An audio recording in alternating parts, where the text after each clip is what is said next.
Smoking causes cancer, smoking kills. புகைப்பிடித்தல் புற்றுநோயை உண்டாக்கும் மற்றும் உயிரை கொல்லும். Consumption of alcohol is injurious to health. மது அருந்துதல் உடல் நலத்திற்கு கேடு விளைவிக்கும். Be safe, don't drink and drive. பாதுகாப்பாக இருப்பீர், மது அருந்துவிட்டு வாகனம் ஓட்டாதீர்.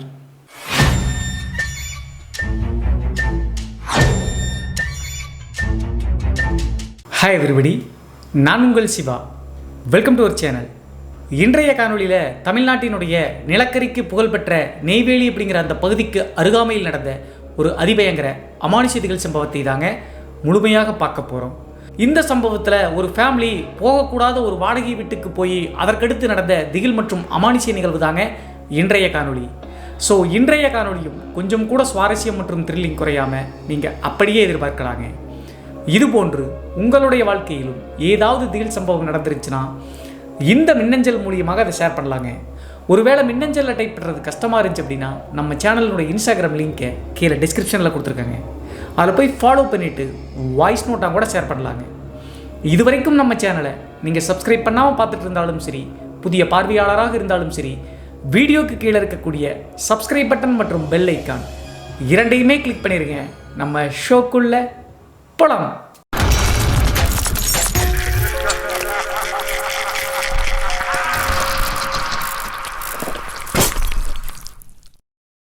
இந்த அமானுஷ்ய சம்பவம் நான் ஏற்கனவே சொன்ன மாதிரி தமிழ்நாட்டினுடைய நெய்வேலியிலிருந்து 15 கிலோமீட்டர் தொலைவில் இருக்கக்கூடிய அழகிய கிராமத்தில் 2015 காலகட்டத்தில் நடந்த திகில் சம்பவம் தாங்க இந்த சம்பவம். இந்த சம்பவத்தை நம்மளுக்கு மின்னஞ்சல் மூலியமாக ஷேர் பண்ணது சுசித்ரா அப்படிங்கிற நம்ம சேனலினுடைய சப்ஸ்கிரைபருங்க. இந்த நிகழ்வு 2022 காலகட்டத்தில் இவங்களுடைய ஒட்டுமொத்த குடும்பத்திற்கும் நடந்த திகில் நிகழ்வுங்க. அப்படி என்ன நடந்துச்சு அப்படின்னு சொல்லி பார்த்தா, நான் ஏற்கனவே சொன்ன மாதிரி நெய்வேலியிலிருந்து 15 கிலோமீட்டர் தள்ளி இருக்கக்கூடிய ஒரு கிராமமாக இருக்கக்கூடிய இடத்துல வாடகை வீட்டில் இந்த சுசித்ராவுடைய குடும்பம் தங்கி இருந்திருக்காங்க. இவங்களுடைய குடும்பத்தில் அப்பா, அம்மா, அப்புறம் ஒரு பாட்டிங்க. அதற்கடுத்து சுசித்ராவுக்கு ஒரு தங்கச்சி ஒருத்தங்க இருக்காங்க. மொத்தம் 5 பேர் கொண்ட அழகான குடும்பம் அப்படின்னு சொல்லலாங்க. அதே நேரத்தில் சுசித்ரா கல்லூரி முடிச்சு ஒரு பிரைவேட் கம்பெனியில் சூப்பர்வைசர் வேலை செஞ்சுட்டு இருக்காங்க. அதற்கடுத்து அவங்களுடைய அப்பா நைட் வாட்ச்மேன், அதாவது ஒரு பிரைவேட் கம்பெனியில் செக்யூரிட்டி கார்டாக வேலை செஞ்சுட்டு இருக்காருங்க. தங்கச்சி 11ஆம் வகுப்பு படிச்சுட்டு இருக்காங்க. சுசித்ராவுடைய அம்மா ஹவுஸ் ஒய்ஃப் தாங்க. அதற்கடுத்து வயதான பாட்டி அவங்களுடைய வீட்டில் எப்போதும் வீட்டில் இருப்பாங்க. இப்படி இருக்கக்கூடிய குடும்பத்தில் தான் 2022 காலகட்டத்தில் ஒரு பெரிய அமானுஷ்ய புயல் வீச ஆரம்பிச்சுங்க. என்ன நடந்துச்சு அப்படின்னு சொல்லி பார்த்தா, இந்த 5 பேரும் நான் ஏற்கனவே சொன்ன மாதிரி ஏற்கனவே இந்த கிராமத்தில் ஒரு வாடகை வீட்டில் தாங்க தங்கியிருந்தாங்க.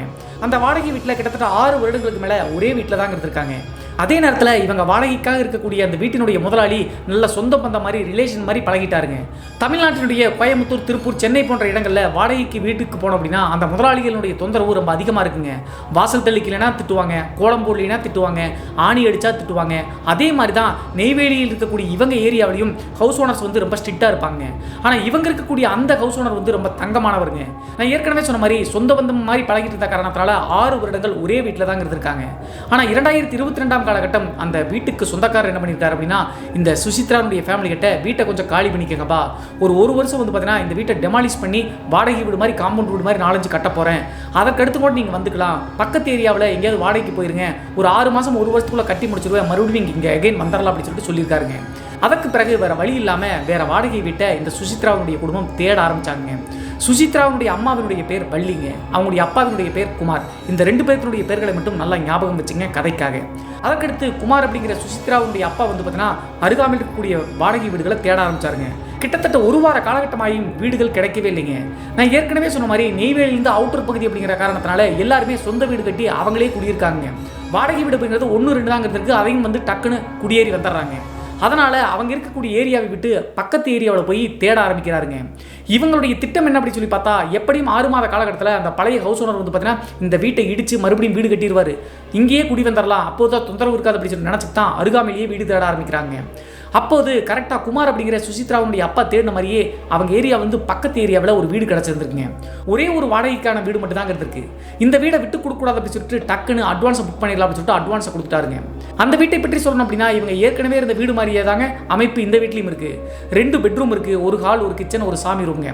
பாத்ரூம் வந்து அவுட்டர் பகுதியில் தாங்க இருக்கும். இந்த சிட்டி பகுதியில் அட்டாச்சு பாத்ரூம் வைப்பாங்க, ஆனால் பெரும்பாலும் கிராமமாக இருக்கக்கூடிய பகுதியில் பாத்ரூம் வெளியே தான் கட்டுவாங்க.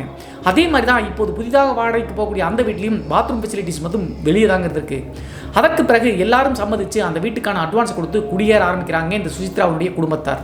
அந்த வீட்டுக்கு போய் ஒரு வார காலகட்டம் எந்தவித பிரச்சனையும் இல்லாத மாதிரி தாங்க இருந்திருக்கு. ஒரு வார காலகட்டம் கழிச்சு தான் கொஞ்சம் கொஞ்சமாக இவங்களுக்கு ஏதோ தப்பு அப்படின்னு சொல்லிட்டு உணர ஆரம்பிக்குதுங்க ஒவ்வொருத்தருக்கா.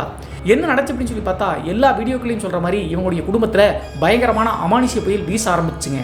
அந்த வீட்டுக்கு கூடி போய் 2 பெட்ரூம் இருக்குன்னு சொன்னோம் இல்லையா, அதில் ஒரு பெட்ரூம் வந்து ஸ்டோர் ரூம் மாதிரி உருவாக்கிட்டாங்க.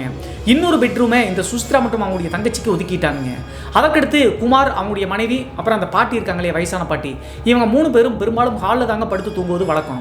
அதே நேரத்தில் குமார் அப்படிங்கிறவர் நைட் டியூட்டி வாட்ச்மேன் அப்படிங்கிற காரணத்தினால இரவு 9:30 மணிக்கெல்லாம் வீட்டை விட்டு கிளம்பிட்டு காலையில் 5:30 மணி 6 மணிக்கு தாங்க வருவார். அதனால் அந்த வயதான பாட்டிக்கு பாதுகாப்பாக சுசித்ராவுடைய அம்மா வள்ளி வந்து பார்த்தீங்கன்னா அந்த பாட்டிக்கு பக்கத்திலேயே கட்டல் போட்டு படுத்திருப்பாங்க. பாட்டி அவங்களுக்கு பக்கத்திலேயே படுப்பது தான் வழக்கம். இப்படி இருக்கும்போது அந்த வீட்டுக்கு போய் ஒரு வார காலகட்டம் கழிச்சு அன்றைய நாள் குமார் வந்து நைட்டு 9 மணி 9:30 மணிக்கு நைட் டியூட்டி கிளம்புற அப்படின்னு சொல்லிட்டு கிளம்ப ஆரம்பிச்சிட்டாங்க.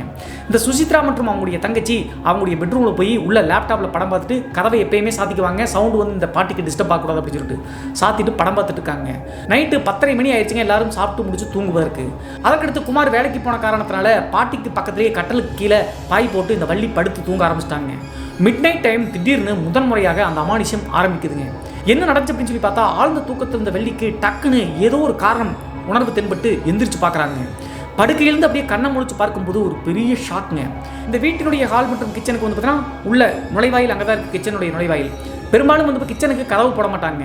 அந்த காரணத்தினால கிச்சனுக்கு மெல்லிசான துணியில் ஸ்க்ரீன் போட்டிருக்காங்க. அந்த கிச்சனுடைய நுழைவாயில் பக்கத்தில் ஏதோ இருக்குது அப்படின்னு சொல்லிட்டு டக்குன்னு முழிச்சு பார்க்குறாங்க இந்த வள்ளி. இவங்க நினச்ச மாதிரியே கிச்சனுடைய உள் சைடிலிருந்து அந்த திரை இருக்கும் இல்லையா, ஸ்க்ரீன் துணி, அதை விளக்கிட்டு ஒரு மர்மமான உருவம் இந்த மூதாட்டி மற்றும் வள்ளியை உத்து பார்த்துட்டுங்க ஆவேசமாக. தலையை அங்கிட்டும் இங்கிட்டும் இந்த ஹாலையே சுற்றி பார்த்துக்கிட்டு அந்த உருவத்தினுடைய முகம் மட்டும் தெரியுதுங்க. இந்த காட்சியை பார்த்த உடனே கத்தம் கூட முடியலைங்க. அப்படியே ஸ்டன் ஆகிட்டாங்க வள்ளி அப்படிங்கிறவங்க. அதற்கடுத்து கண்ணை அப்படியே தேய்ச்சி விட்டு மறுபடியும் பார்க்கும்போது அந்த உருவம் வந்து ஆவேசமாக இந்த ஹாலையே உத்து பார்க்குதுங்க. உடனே சுதாரிச்சுக்கிட்ட வள்ளி பக்கத்தில் படுத்துக்கூடிய பாட்டி எழுப்பலாம்னு சொல்லிட்டு தட்டி எழுப்புறாங்க. எவ்வளவோ கையை வச்சு தட்டி எழுப்பியும் கூட அந்த பாட்டி எந்திரிக்கவே இல்லைங்க. அதற்கடுத்து அந்த பயத்தோடையே அப்படியே எந்திரிச்சு பார்க்குறாங்க. எந்திரிச்சு பார்க்கும்போது அந்த மூதாட்டி கண்ணை முழிச்சு தாங்க இருக்காங்க. இவங்க எப்படி அந்த உருவத்தை பார்த்துட்டு இருக்காங்களோ அதே மாதிரி அந்த மூதாட்டியும் பயம் கலந்த தோற்றத்தோடு வேர்த்து விறுவிறுத்து போச்சுங்க. கட்டலை வந்து படுத்துக்கிட்டே அந்த உருவத்தை பயத்தோடு பார்த்துட்டு இருக்காங்க. அப்போது ஒரு நிமிஷம் 2 நிமிஷம் என்ன நடச்சு அப்படின்னே தெரியலங்க. 2 பேரும் சேர்ந்து அந்த கிச்சன் அந்த சைடு இருந்து ஸ்க்ரீன் துணியை விளக்கிட்டு அந்த உருவம் பார்க்குறத அப்படியே ஒன்றும் கத்த முடியாமல் பார்த்துக்கிட்டே இருக்காங்க. ஒரு 2 நிமிடத்திலேயே அந்த ஏரியாவில் இருக்கக்கூடிய தெருநாய்கள் பயங்கர ஆக்ரோஷமாக கத்த ஆரம்பிச்சிருச்சுங்க. அப்படி கத்துன அடுத்த செகண்டே வள்ளி நார்மல் ஆகிட்டாங்க. நார்மலாகி சத்தம் போடலாம்னு சொல்லிட்டு நினைக்கிறதுக்குள்ள அந்த நாய்கள் குறைச்ச அடுத்த நொடியே அந்த ஸ்க்ரீன் துணி பக்கத்தில் இருந்த மர்மமான உருவம் வந்து அப்படியே டிஸப்பேர் ஆயிடுச்சுங்க, காணாமல் போயிடுச்சு. அதற்கு பிறகு வள்ளியும் எதுவும் பேசிக்கலிங்க, அந்த மூதாட்டியும் பேசிக்கல. 2 பேரும் நடுநடுங்கி போயிட்டு காலையில் பேசிக்கலாம்னு சொல்லிட்டு எனக்கு பேசுறதுக்கே பயம் அப்படியே படுத்துட்டாங்க. காலையில் எந்திரிச்சு பார்க்கும்போது பெரிய ஷாக்குங்க மறுபடியும் வள்ளிக்கு. நைட்டு அந்த உருவத்தை அந்த மூதாட்டி பார்த்தாங்க இல்லையா, காலையில் முழிச்சு பார்க்கும்போது அந்த மூதாட்டி வந்து பார்த்தீங்கன்னா வாய் எப்படி இழுத்துக்குச்சுங்க, பக்கவாதம் இந்த மாதிரி. அவங்களால எதுவுமே பேச முடியலைங்க. அது மட்டும் இல்லாமல் கையை மட்டும் சைகை காமிச்சு எதையோ சொல்ல வர்றாங்க. உடனே கணவருக்கும் ஃபோன் பண்ண காரணத்தினால அவங்களும் வந்துட்டாங்க. 2 பேரும் சேர்ந்து அருகாமையில் இருக்கக்கூடிய மருத்துவமனையில் எடுத்து போய் சேர்த்துறாங்க. நல்லா நடந்துட்டு இந்த மூதாட்டி வாய் வந்து இப்படி கோடிக்குச்சு அப்படின்னு சொல்லிட்டு அங்கே மருத்துவர்கள் செக் பண்ணி பார்த்துட்டு இது வயசான காரணத்தினால வந்திருக்கு, பக்கவாதம் வந்துருச்சு, மறுபடியும் சரி பண்ணுறது கஷ்டம், அப்படியே வந்து நார்மலாக வச்சுக்கோங்க அப்படின்னு சொல்லிட்டாங்க டாக்டர்ஸ். திரும்பி வீட்டுக்கு கூட்டு வர வரைக்குமே வள்ளி வந்து யோசிச்சுக்கிட்டே இருக்காங்க. நைட்டு நடந்த இந்த விஷயத்தை பார்த்தா மூதாட்டி பயந்துருக்காங்க அப்படின்னு சொல்லிட்டு வள்ளிக்கு தெரிஞ்சிருச்சுங்க. இருந்தாலும் இது தன்னுடைய கணவர்கிட்ட சொல்லலாமா வேண்டாமா அப்படின்னு சொல்லிட்டு 1000 கேள்விகளுங்க. அதற்கு முக்கியமான காரணம் என்ன அப்படின்னு சொல்லி பார்த்தா ஏற்கனவே இருந்த வீட்டிலிருந்து இந்த வீடை வாடகைக்காக தேடி கண்டுபிடிக்கிறது ரொம்ப கஷ்டமாக இருந்துச்சுங்க. வீடுகளே கிடைக்கல. அது மட்டும் இல்லாமல் இந்த வீட்டுக்கு வாடகைக்கு வரும்போது அட்வான்ஸ் தொகை ஒன்று கொடுப்பாங்க இல்லையா, அந்த அட்வான்ஸ் தொகை மினிமம் 6 மாதமாவது இங்கே இருக்கணும், அதுக்கு முன்னாடி நீங்கள் காலி பண்ணீங்க அப்படின்னா திருப்பி கொடுக்க மாட்டோம் அப்படின்னு சொல்லியிருக்காங்க. இந்த கண்டிஷனோடு இந்த வீட்டுக்கு வந்த காரணத்தினால இப்போது தன்னுடைய கணவர்கிட்ட சொல்ல வேணாம், அவங்களுடைய அம்மாவே வந்து பார்த்தீங்கன்னா வாய் கோணி ஒரு மாதிரி இருக்காங்க, இப்போ போய் வீடு காடி பண்ணணும் வேறு வீடு பாருன்னு சொன்னால் ரொம்ப மன உளைச்சலுக்கு ஆளாயிடுவார் அப்படின்னு சொல்லிட்டு எதுவுமே பேசலீங்க. நைட்டு நடந்ததை சொல்லவே இல்லை. அதற்கடுத்து ஹாஸ்பிட்டலேருந்து வீட்டுக்கு கூட்டு வந்து இந்த ஹாலில் கட்டலில் படுக்க வச்ச உடனே அந்த வாய் அப்படி இழுத்துக்கிட்டு அந்த மூதாட்டி வந்து பார்த்தீங்கன்னா வள்ளியை பார்த்து எதையோ சொல்ல ட்ரை பண்ணுறாங்க. அவங்க சொல்கிறத பார்த்து புரிஞ்சு போச்சுங்க. இந்த வீட்டை விட்டு காலி பண்ணி போயிருங்க அப்படின்னு சொல்லிட்டு எதையோ சைகை பார்த்தாங்க சொல்கிறாங்க. உடனே வள்ளி யாருமே இல்லாதப்ப அந்த மூதாட்டியினுடைய காதுகளில் சொல்கிறாங்க, நானும் பார்த்தேன் அத்தை, நீங்கள் பயப்படாதீங்க, வீட்டை காலி பண்ணிட்டு சீக்கிரம் போயிடலாம், வேறு வீடு கிடைக்கிறது கஷ்டம் தானே, எதுவும் நடக்காது, நம்மளுக்கு குலசாமி வந்து துணை இருப்பாங்க அப்படின்னு சொல்லிட்டு ஆறுதல் படுத்துறாங்க. அதற்கு பிறகு அந்த மூதாட்டி வந்து பார்த்தீங்கன்னா எல்லாத்தையும் எக்ஸ்பிளைன் பண்ண முடியலன்னு கூட தன்னுடைய மருமகளுக்கு புரிஞ்சிச்சு அப்படி சொல்லி நினச்சிக்கிட்டு அப்படியே நிம்மதி பெருமூச்சு விட்டாலும் கூட நைட்டு வந்து கட்டலில் படுத்தாங்கன்னா அந்த பயத்தோடையே தான் இருந்திருக்காங்க. அது மட்டும் இல்லாமல் அந்த உருவத்தை பார்த்து வாய் கோன்னு அந்த டைம்ல இருந்தே நல்லா நடக்க முடியலைங்க. ஒரு அளவுக்கு வந்து காலில் மரத்து போச்சு, நடக்க முடியலையாட்டிருக்கு. படுத்த படுக்கை ஆகிட்டாங்க அந்த மூதாட்டி. ரெஸ்ட் ரூம் அப்புறம் இயற்கை உபாதைகள் எல்லாமே வந்து பார்த்தீங்கன்னா இந்த வள்ளி அப்படிங்கிறவங்க செஞ்சு சேவை மாதிரி பண்ணிட்டு இருந்திருக்காங்க தன்னுடைய அத்தைக்கு. இந்த சம்பவம் தான் அந்த வீட்டில் நடந்த முதல் சம்பவங்க. இந்த சம்பவத்திலிருந்து ஒரு 4 நாள் கழிச்சு மறுபடியும் நடந்ததாங்க இன்னும் ஒரு பயங்கரம். நான் ஏற்கனவே சொன்ன மாதிரி முதல் டைம் நடந்த அந்த சம்பவத்தை பற்றி யாருக்கிட்டையும் வள்ளி ஷேர் பண்ணிக்கவே இல்லைங்க. மூதாட்டி நினைச்சாலும் ஷேர் பண்ண முடியாது, ஏன்னா வாய் வரமாட்டேங்குது.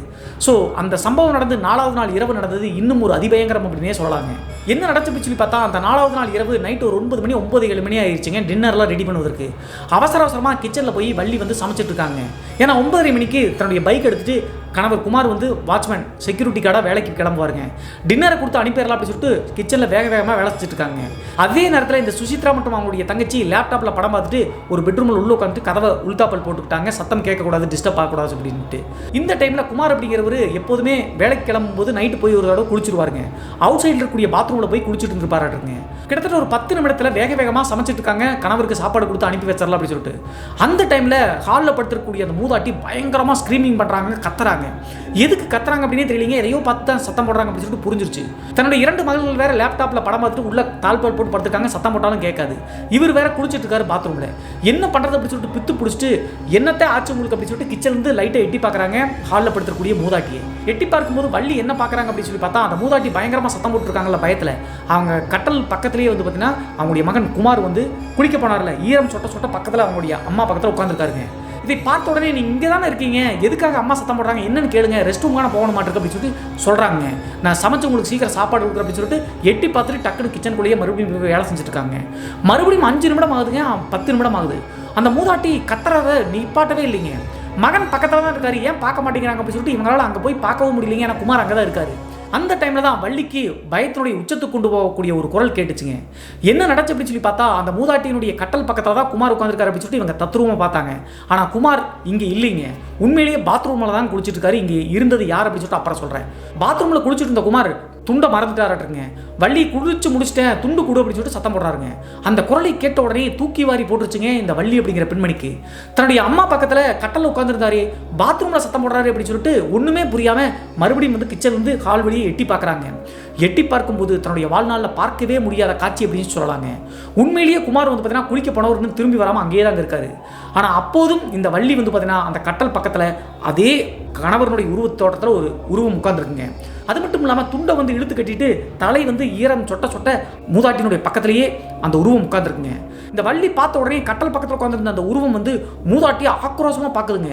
அதை பார்த்து பயந்து தான் அந்த சத்தம் போட்டிருக்காங்க அந்த பாட்டி. அந்த பாட்டிக்கு தெரிஞ்சிருக்க மாட்டேங்க இது தன்னுடைய மகன் கிடையாது அப்படின்னு சொல்லிட்டு. இது எல்லாத்தையுமே அந்த கிச்சன் மற்றும் ஹாலுக்கு நடுவில் இருக்கக்கூடிய அந்த நிலவு பக்கத்தில் நின்றுட்டு பார்த்துக்கிட்டே இருக்காங்க பயத்தோட. கையில் ஏதோ பாத்திரம் வச்சிருப்பாங்களாட்டுங்க இந்த வள்ளி அப்படிங்கிறவங்க. அந்த உருவத்தை பார்த்த உடனே பொத்துன்னு கீழே போட்டாங்க பயத்திலேயே. அந்த பாத்திரம் கீழே விழுந்த அடுத்த செகண்ட் இந்த மூதாட்டி பயங்கரமாக மறுபடியும் சத்தம் போட ஆரம்பிச்சிட்டாங்க. ஹாலில் எவ்வளோ சத்தம் போட்டாலும் கூட பெட்ரூமை லாக் பண்ணிட்டு அப்படின்னா உள்ள படம் பார்த்துட்டு கூடிய சுசித்ரா மற்றும் அவங்களுடைய தங்கச்சிக்கு கேட்க வாய்ப்பே கிடையாது. அந்த டைமில் அந்த பாத்திரத்தை கீழே போட்ட அடுத்த நொடியே அவங்களுடைய மாமியார் இன்னும் பயங்கரமாக பயத்தில் கத்தின காரணத்தினால பாத்ரூமில் இருந்த குமார் என்ன பண்ணார் அப்படின்னா துண்டு தான் கொண்டு வரலையே, மறுபடியும் பழைய லுங்கியை எடுத்து கட்டிட்டு வேகமாக உள்ளே ஓடி வர்றாருங்க. கரெக்டாக அந்த பாத்ரூம் விட்டு ஹாலினுடைய மெயின் டோர் நுழைவாயில் நுழையிறாருங்க. அப்படி அவர் நுழைஞ்ச அடுத்த செகண்டே அந்த மூதாட்டி பக்கத்தில் உட்கார்ந்துருந்த அந்த மர்மமான உருவம் டக்குன்னு அப்படி டிஸப்பேர் ஆயிடுச்சுங்க, காணாமல் போயிடுச்சு. அதே நேரத்தில் சிலையான மாதிரி இந்த வள்ளி வந்து பயத்தினுடைய உச்சிக்கு போய் நகரவே இல்லாமல் அப்படியே நின்றுட்டாங்க. என்னடையாச்சு பாத்திரத்தை வேற கீழே போட்டு அம்மா வேற இந்த சத்தம் போடுறாங்களே அப்படின்னு சொல்லிட்டு கேட்குறாங்க. ஒரு நிமிஷம் வரைக்கும் வள்ளி பேசவே இல்லைங்க. அதற்கடுத்து வேகமாக ஓடி போய் என்னமாச்சு அப்படின்னு சொல்லிட்டு குமார் கேட்குறாருங்க. அதற்கடுத்து குமார் ஓடி போய் படுக்கையில் கத்திருக்கக்கூடிய அந்த மூதாட்டி கிட்ட என்னமாச்சு உங்களுக்கு அப்படின்னு சொல்லிட்டு கேட்குறாருங்க. அந்த மூதாட்டி சைகை காமிக்கிறாங்க. இது எல்லாத்தையுமே வள்ளி பார்த்துட்டு தான் இருக்காங்க. ஆனால் அவங்களால அந்த இடத்த விட்டு நகர முடியல. அதற்கு பிறகு அம்மா என்னமோ சொல்கிறாங்களே என்ன ஆச்சு வள்ளி அப்படின்னு சொல்லி கேட்கும்போது வள்ளி பதிலே சொல்லிங்க. பக்கத்தில் ஓடி போய் ஒரு குலுக்கி என்னாச்சு வள்ளி, நான் துண்டு கேட்டேன், அம்மா வேற கத்திட்டு இருக்காங்க, நீ என்ன பண்ணிட்டு இருக்க அப்படின்னு சொல்லிட்டு சத்தம் போடுறாங்க. உடனே சுதாரிச்சுக்கிட்ட வள்ளி என்ன பண்ணுறாங்க அப்படின்னா நடந்த விஷயங்களை மறுபடியும் மறைச்சிட்டாங்க. இப்படி ஒரு விஷயம் நடக்குது அப்படின்னு சொல்லி பார்த்தா இந்த வீட்டை விட்டு காலி பண்ணணும். அந்த அட்வான்ஸ் கொடுக்க மாட்டாங்க, ஏன்னா மினிமம் 6 மாதம் இருக்கணும் அப்படின்னு சொல்லிட்டு அந்த ஹவுஸ் ஓனர் சொல்லியிருக்காரு. அதே நேரத்தில் மறுபடியும் வாடகை வீடு கிடைக்கிறது கஷ்டம். வேறு ஏரியாவுக்கு ஷிஃப்ட் ஆகி போனோம் அப்படின்னா சுசித்ரா மற்றும் அவங்களுடைய கணவருக்கு இந்த ஏரியா தான் கொஞ்சம் பக்கத்தில் இருக்கு வேலைக்கு போவதற்கு. அதே நேரத்தில் சுசித்ராவுடைய தங்கச்சிக்கு பள்ளிக்கூடம் இதுதான் பக்கங்க. லாங்கில் போனோம் அப்படின்னா எல்லாமே பிரச்சனையாக மாறி அப்படின்னு சொல்லிட்டு எல்லாத்தையும் ஒரு நிமிஷத்தில் நினச்சி பார்த்துட்டு எதுவுமே பேசலிங்க. எதுக்காகமா கத்துன அப்படின்னு சொல்லிட்டு குமார் கேட்கும்போது ஒன்றும் இல்லைங்க, மரப்பள்ளி வந்து பார்த்தீங்கன்னா மேலே விழுந்துருச்சு, அதை பார்த்தா கத்துன அப்படின்னு சொல்லிட்டு சொல்லி சமாளிச்சிட்டாங்க. அப்படி சொல்லும் போதும் அந்த மூதாட்டி வந்து பார்த்தீங்கன்னா தன்னுடைய மகன்கிட்ட சொல்லு அப்படின்னு சொல்லிட்டு சைகை காமிக்கிறாங்க. இந்த வீட்டை பற்றி சொல்லுவ ட்ரை பண்ணுவாங்களாட்டு இருக்கு. அதற்கடுத்து வள்ளி அந்த மூதாட்டி பக்கத்தில் வந்து உட்கார்ந்துக்கிட்டு அப்படியே சமாதானப்படுத்துறாங்க, எதுவும் சொல்லாதீங்க அப்படின்னு சொல்லிட்டு. அதே நேரத்தில் தன்னுடைய கணவர்கிட்ட டைம் ஆச்சுங்க, கிளம்புங்க, சாப்பிட்டு டியூட்டி கிளம்புங்க அப்படின்னு சொல்கிறாங்க. அதற்கு பிறகு குமாரும் மரப்பள்ளிக்கா இந்த சத்தம் போட்டு அவங்களே பயந்து போயிட்டாங்க அப்படின்னு சொல்லிட்டு சாப்பிட்டு வேக வேகமாக டியூட்டி கிளம்பிட்டாருங்க. அவர் கிளம்பின பிறகு மறுபடியும் கட்டலில் வள்ளி உட்காந்துட்டு அந்த மூதாட்டியை சமாதானப்படுத்துறாங்க. இந்த வீட்டை காலி பண்ணால் என்னென்ன டிஃபிகல்ட்டிஸ் வரும் அப்படின்னு சொல்லிட்டு எல்லாத்தையும் எக்ஸ்பிளைன் பண்ணுறாங்க. அவங்களால பேசதான் முடியாது மூதாட்டினால், ஆனால் சொல்லுவது புரியும். அதனால் ஒரு வாரம் 2 வாரம் இருக்கட்டும் தான், நம்ம எப்படியாவது சொல்லி சமாளிக்கிறேன். இப்படி நடக்குது அப்படின்னு சொல்லி பார்த்தா பிள்ளைகளும் பயந்துருவாங்க, அவருக்கும் பெரிய சிக்கலாகும் அப்படின்னு சொல்லிட்டு சொல்லி புரிய வைக்கிறாங்க. ஆனால் இருந்தாலும் அந்த மூதாட்டி அதில் எல்லாம் சமாதானமாகாமல் இந்த வீட்டை காலி பண்ணிட்டு போங்க அப்படின்னு சொல்லிட்டு கையெடுத்து கும்பிட்ற மாதிரி கை கூப்பி வேண்டுதுங்க. அன்றைய நாள் இரவு எப்படியோ சாப்பிட்டு முடிச்சு சமாளித்து தூங்கிட்டாங்க. நைட்டெல்லாம் அந்த மூதாட்டி தூங்குறதே கிடையாதுங்க. அந்த கிச்சன் மற்றும் காலை சுற்றி உருட்டி கண்களை பார்த்துக்கிட்டே தாங்கிறதுக்கு இந்த வள்ளிமா அப்பப்போ எந்திரிச்சு பார்த்துக்கிறாங்க. ஏன்னா அந்த உருவம் எங்கேயே தட்டுப்படுதா அப்படின்னு சொல்லிட்டு. அடுத்த நாள் காலையில் விடிஞ்ச உடனே அவருடைய கணவர் 6 மணிக்கெல்லாம் டியூட்டியிலிருந்து வந்துட்டாருங்க. அவர் தூங்கிட்டு அப்படின்னு சொல்லிட்டு சமைச்சு வச்சுட்டு 9 மணி 10 மணிக்கெல்லாம் நேராக பக்கத்தில் சிவன் கோவில் இருக்குங்க. அந்த சிவன் கோவிலில் போய் மனசார வேண்டுறாங்க, இந்த வீட்டில் இப்படி ஒரு அப்நார்மல் விஷயம் நடக்குது, என் குடும்பத்துக்கு எதுவும் நடக்கக்கூடாது, நாங்கள் இங்கே வந்து மாட்டிக்கிட்டோம் அப்படின்னு சொல்லிட்டு சிவன் கிட்ட வேண்டுறாங்க. எல்லாருமே உன்னை நம்பி தான் இருக்கு அப்படின்னு சொல்லிட்டு சிவன் மேலே பாரத்தை போட்டு நேராக வீட்டுக்கு வர்றாங்க. அன்றைய பகல் அப்படியே உருண்டோடி போயிடுச்சுங்க. நைட் ஆன உடனே எப்போதும் போல நைட் டியூட்டிக்கு அவருடைய கணவர் குமார் செக்யூரிட்டி கார்டாக கிளம்ப ஆரம்பிச்சிட்டாருங்க. அதற்கு பிறகு சுசித்ரா மற்றும் அவங்களுடைய தங்கச்சி வந்து பார்த்தீங்கன்னா அவங்களுடைய பெட்ரூமில் படுத்து தூங்க ஆரம்பிச்சிட்டாங்க, உள்தாப்பால் போட்டுட்டு. ஹாலில் கட்டலில் மூதாட்டி மற்றும் பக்கத்துலேயே பாய் போட்டு இந்த வள்ளி அப்படிங்கிறவங்க படுத்து தூங்க ஆரம்பிக்கிறாங்க. நீங்கள் பயப்படாதீங்க, நான் இருக்கேன்ல அப்படின்னு சொல்லிட்டு ஆறுதல் படுத்திட்டு தூங்க ஆரம்பித்து ஆழ்ந்த உறக்கத்துக்கு போயிட்டாங்க. மிட் நைட் டைம்ல எந்த டைம் அப்படி சொல்லிட்டு தெரியல. இந்த வள்ளிக்கு ஒரு பயங்கரமான கனவு ஒன்று வருதுங்க. அந்த கனவு வந்து எனக்கு தெரிஞ்ச இந்த சிவன் கோவிலில் வேண்டதுனால எச்சரிக்கை கொடுத்துருப்பாரு அப்படின்னு சொல்லி தாங்க நினைக்கிறேன். என்ன நடந்துச்சு அப்படின்னு சொல்லி பார்த்தா வள்ளி ஆழ்ந்த தூக்கத்தில் இருக்கும்போது என்ன கனவு வருது அப்படின்னு சொல்லி பார்த்தா இவங்க குடும்பத்தோடு ஏதோ ஒரு வாடகை கார் பிடிச்சி ஏதோ கோவிலுக்கு போகிற மாதிரி கிளம்பி போகிறாங்க. அப்படி போகக்கூடிய அந்த கார் வந்து காட்டு பகுதிங்க ஃபுல்லாக 2 சைடும் மரங்கள் அடர்ந்து போய் தான் இருக்குது. அந்த நடுக்காட்டு பகுதியில் கார் வந்து போயிட்டு இருக்கும்போது திடீர்னு ரோட்டினுடைய குறுக்க ஒரு எரும மாடு வந்து ஆவேசமாக நிற்குதுங்க கோபத்தோடு. அந்த எரும மாட்டை பார்த்த உடனே கார் டிரைவர் நிறுத்திட்டாருங்க. அதற்கடுத்து கார் டிரைவர் கார் அங்கேயே நிறுத்திட்டு எரும மாட்டுக்கு பயந்துட்டு ஓட்டம் பிடிச்சி போகிறாருங்க. இது எல்லாமே கனவுல தான் நடக்குது. அதற்கடுத்து தூரத்தில் நின்று அந்த எரும மாடு காரை நோக்கி வேகமாக வந்த உடனே காரிலிருந்து எல்லாரும் இறங்கி ஓட்டம் பிடிக்க ஆரம்பிக்கிறாங்க. அப்படி எல்லாரும் ஆளுக்கு ஒரு திசையில் பிரிஞ்சு ஓடும்போது அந்த ஆக்ரோஷமாக இருந்த எருமை மாடு என்ன பண்ணுது அப்படின்னு சொல்லி பார்த்தா வள்ளியை மட்டும் டார்கெட் பண்ணி துரத்திட்டு போகுதுங்க. கடைசியாக ஓடி போய் வள்ளியை வந்து ரீச் பண்ண ஆரம்பிச்சிருச்சுங்க. குத்துச்சுன்னா உயிர் போயிடும். வேகமாக ஓடி போய் வள்ளியை குத்தலாம்னு சொல்லிட்டு எருமை மாடு ட்ரை பண்ணும்போது குறுக்க வந்து இந்த மூதாட்டி விழுந்துட்டாங்க. விழுந்த உடனே மூதாட்டியினுடைய குடலை அப்படியே குத்தி இப்படி வெளியே எடுத்துருச்சுங்க. அந்த எருமை மாடு வெளியே எடுத்த உடனே அப்படியே சரிஞ்சிட்டாங்க. கனவுலையே மூதாட்டி அந்த இடத்துலையே ஸ்பாட்லேயே மூதாட்டி இறந்து போயிட்டாங்க. அதுக்கடுத்து அந்த மூதாட்டியை குத்தி சாச்ச அந்த எருமை மாடு அந்த இடத்துலேருந்து நகர்ந்து நடக்க ஆரம்பிச்சிருச்சுங்க. மூதாட்டி துடிச்சு இறக்கிறத பார்த்துட்டு வள்ளி அவங்களுடைய கணவர் இந்த சுசித்ரா மற்றும் அவங்க தங்கச்சி எல்லாரும் வந்து அழுகிறாங்க. கடைசியாக அந்த மூதாட்டியினுடைய இறந்து போன சடலத்தை எடுத்துகிட்டு இந்த வாடகை வீட்டுக்கு கொண்டு வர்றாங்க. ஏதோ ஒரு காரை பிடிச்சி கரெக்டாக அந்த காம்பவுண்ட் பக்கத்தில் இந்த மூதாட்டியினுடைய சடலத்தை கொண்டு வரும்போது மறுபடியும் வள்ளிக்கு ஒரு பெரிய ஷாக்குங்க.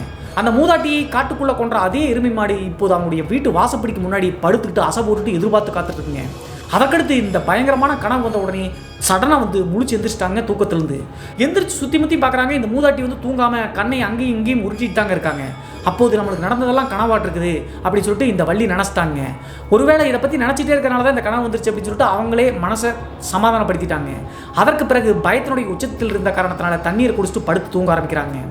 காலையில் ஒரு 3 மணி 3:15 மணி இருக்குங்க. சடனாக கட்டலில் படுத்திருந்த மூதாட்டி சத்தம் போடுற மாதிரி தென்படுதுங்க இந்த வள்ளிக்கு. தலைமேட்டில் எப்போதுமே வந்து அந்த மூதாட்டிக்கு செம்பில் தண்ணி வச்சுருப்பாங்க. அந்த செம்பை வந்து அந்த மூதாட்டி தட்டி விட்டாங்க கையை வச்சு. அந்த பித்தளை செம்பு கீழே விழுந்த உடனே அந்த சத்தம் கேட்டு டக்குன்னு முழிச்சு எந்திரிச்சிட்டாங்க வள்ளி. முழிச்சு எந்திரிச்சு பார்க்கும்போது மறுபடியும் ஒரு பெரிய அதிர்ச்சி தாங்க. அந்த வயதான மூதாட்டி வந்து பார்த்தீங்கன்னா உயிருக்கு போராடுற மாதிரி துடிச்சிட்டு இருக்காங்க. அது மட்டும் இல்லாமல் பாத்ரூம் வந்து பார்த்தீங்கன்னா கட்டல்லையே போயிட்டாங்க. அந்த டைமில் என்னாச்சத்த அப்படின்னு சொல்லிட்டு சத்தம் போடுறாங்க அழுதுகிட்டே. அப்போது அந்த மூதாட்டினால் மூச்சு விட முடியலைங்க. ரொம்ப கஷ்டப்படுறாங்க. கண்ணெல்லாம் மேலே போயிடுச்சு. என்னடா பண்ணுறது, பக்கத்து வீட்டுக்காரரோட உதவியாவது கேட்கலாம். ஏன்னா உள்ளே படுத்தக்கூடிய மகள்களை எழுப்பி ஒரு பிரயோஜனம் இல்லை. பக்கத்து வீட்டுக்காரங்களோட உதவி கிடச்சி அப்படின்னா வண்டி எடுத்து எங்கேயாவது ஹாஸ்பிட்டலுக்காக கூட்டு போகலாம். அதனால் மெயின் டோரை டக்குன்னு திறக்கிறாங்க. வீட்டினுடைய மெயின் டோரை திறந்த உடனே 2 இழுத்துருக்காங்க அந்த மூதாட்டி. அப்படியே மேலே கருன்னு இழுத்துக்கிட்டு அமைதியாயிட்டாங்க. மயான அமைதியாயிடுச்சு. அந்த மெயின் டோர் கதவை திறந்துக்கிட்டு தன்னுடைய அத்தையை திரும்பி பார்க்குறாங்க. அவங்க கண்ணை முழிச்ச மணிக்கு உயிர் விட்டுட்டாங்க. பார்த்த உடனே தெரிஞ்சு போச்சுங்க அந்த மூதாட்டி இறந்து போயிட்டாங்க அப்படின்னு சொல்லிட்டு. கொஞ்ச நேரம் அப்படியே சிலை மாதிரி கல் மாதிரி நின்றுட்டாங்க. அதற்கடுத்து ஒரு நிமிஷம் கழிச்சு சுதாரிச்சுக்கிட்டு சரி பக்கத்து வீட்டுக்காரங்களை கூப்பிடலாம், இறந்துட்டாங்கல்ல அப்படின்னு சொல்லிட்டு படிக்கட்டு விட்டு கீழே இறங்குறாங்க. படிக்கட்டை விட்டு கீழே இறங்கினா அடுத்த செகண்டேங்க உள்ள ஹால் சைடு இருந்து அதே மர்மமான உருவங்க. அது ஆனா பெண்ணா அப்படின்னு சொல்லிட்டு அப்புறம் சொல்கிறேன். அந்த உருவம் அந்த வள்ளியை தாண்டி படிக்கட்டுலேருந்து கீழே இறங்கி லெஃப்ட் சைடு வந்து பார்த்தீங்கன்னா வேகமாக போகுதுங்க. வீதி வழியாக வீதி பக்கத்தில் போயிட்டு அந்த தெருக்களில் சாதாரணமாக நடந்து போகுதுங்க. அதே நேரத்தில் அங்கே இருக்கக்கூடிய தெருநாய்கள் எல்லாமே இவங்க வீட்டிலிருந்து அந்த தெருவினுடைய முக்கு வரைக்கும் குறைச்சிக்கிட்டே போகுதுங்க. அப்போதே புரிஞ்சிருச்சு வள்ளிக்கு அந்த ஆன்மா தான் இந்த மூதாட்டியை கொண்டுட்டு போகுது அப்படின்னு சொல்லிட்டு. அதற்கு பிறகு கொஞ்ச நேரம் கழிச்சு பக்கத்து வீட்டுக்காரங்க எல்லாம் போய் எழுப்பி தட்டி இப்படி இறந்து போயிட்டாங்க அப்படின்னு சொல்கிறாங்க. பக்கத்து வீட்டுக்காரங்களும் வந்துட்டாங்க. அதே நேரத்தில் டியூட்டியில் இருந்த தன்னுடைய கணவருக்கும் ஃபோன் பண்ணி சொல்லிட்டாங்க இப்படி அம்மா இறந்துட்டாங்க அப்படின்னு சொல்லிட்டு. அப்போதாவது வள்ளி சொல்லியிருக்கலாங்க, ஆனால் சொல்லலை. ஆனால் இப்போது வள்ளி சொல்லாத காரணம் என்ன அப்படின்னு சொல்லி பார்த்தா ஃபஸ்ட் டைம் நடக்கும்போதே ஏன் சொல்லலை, இப்போ அம்மாவோடைய உயிரே போயிடுச்சு அப்படின்னு சொல்லிட்டு கணவர்கிட்ட அடி கூட விழுகும். அதனால் பயந்து போய் நடந்த விஷயங்கள் எதுவும் சொல்லிங்க. பக்கத்து வீட்டுக்காரங்களும் வயசானவங்க தானே இயற்கை மரணம் அப்படின்னு சொல்லிட்டு நினச்சிட்டாங்க.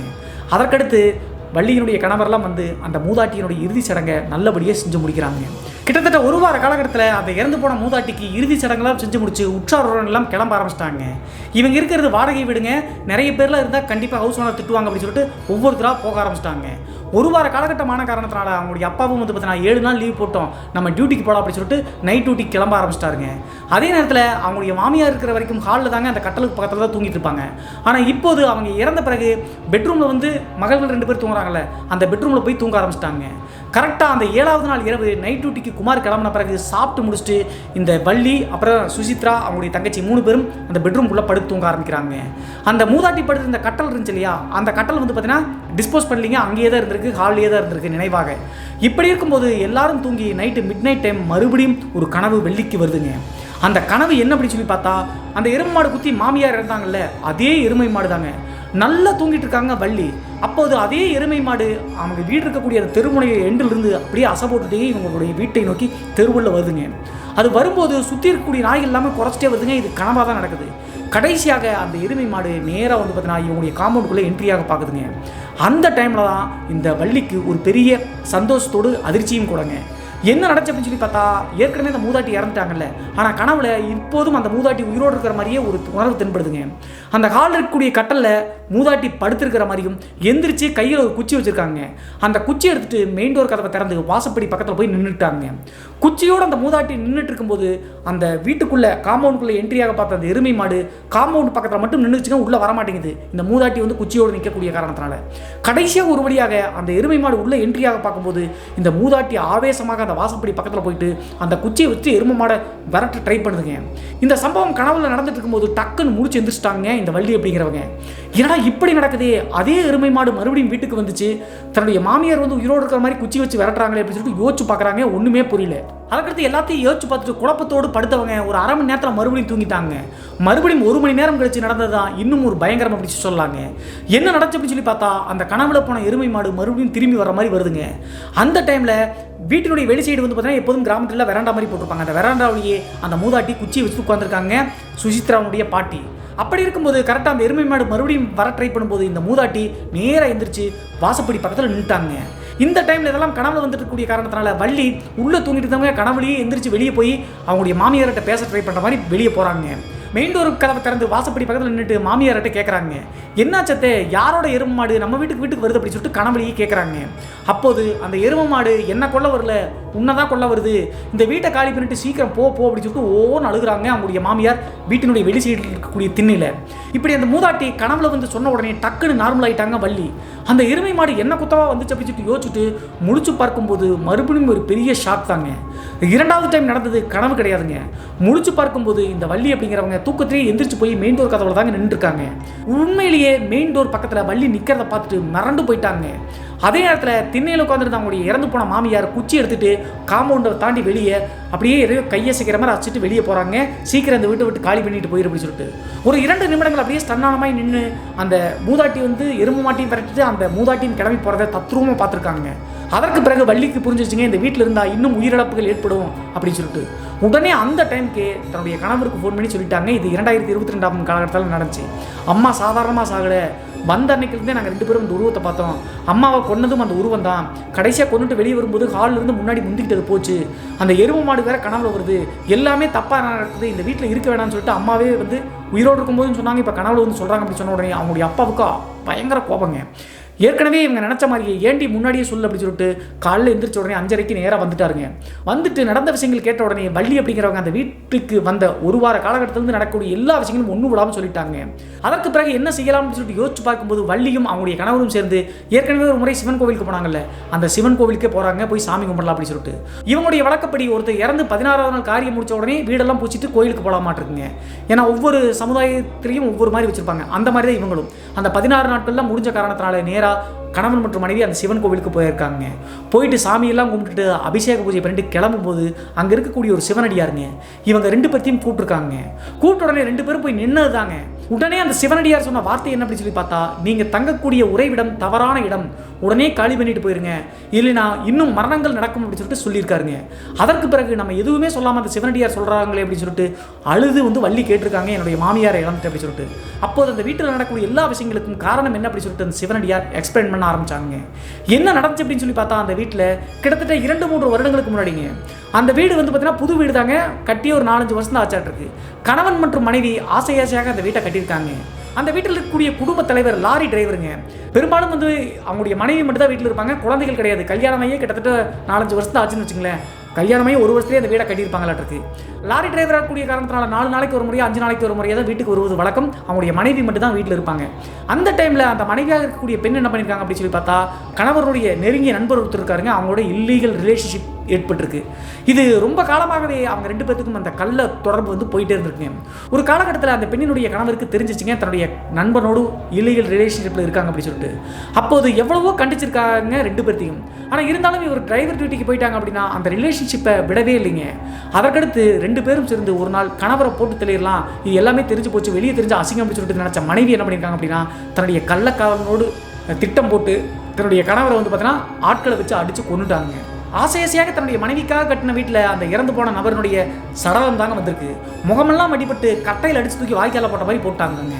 அதற்கடுத்து அந்த சடலத்தை கொண்டு வந்து அங்கே வச்சு அதற்கு பிறகு அவங்க எடுத்து போய் நல்லடக்கம் பண்ணியிருக்காங்க. சுற்றி இருக்கக்கூடிய நபர்கள் எல்லாத்துக்குமே தெரிய மாட்டேங்குங்க. ஆனால் இறந்து போன நபர் போன பிறகு வாடகைக்காக வந்த நபர்கள் இவங்க தாங்க. 1 வருஷ காலகட்டம் அடப்பு இருந்த காரணத்தினால அந்த வீடு அடைச்சே தாங்க இருந்திருக்கு. அதற்கு பிறகு இவங்க தான் வாடகைக்கு வந்திருக்காங்க. பக்கத்து ஏரியாக்காரங்களாம் ஏன் சொல்லு அப்படின்னு சொல்லி பார்த்தா, இதுதான் இவங்களுக்கு நடந்த முதல் சம்பவங்க. அந்த இறந்து போன நபருடைய ஆன்மா இப்படிலாம் செய்யுது அப்படின்னு சொல்லிட்டு பக்கத்து ஏரியாக்காரங்களுக்கு தெரியல.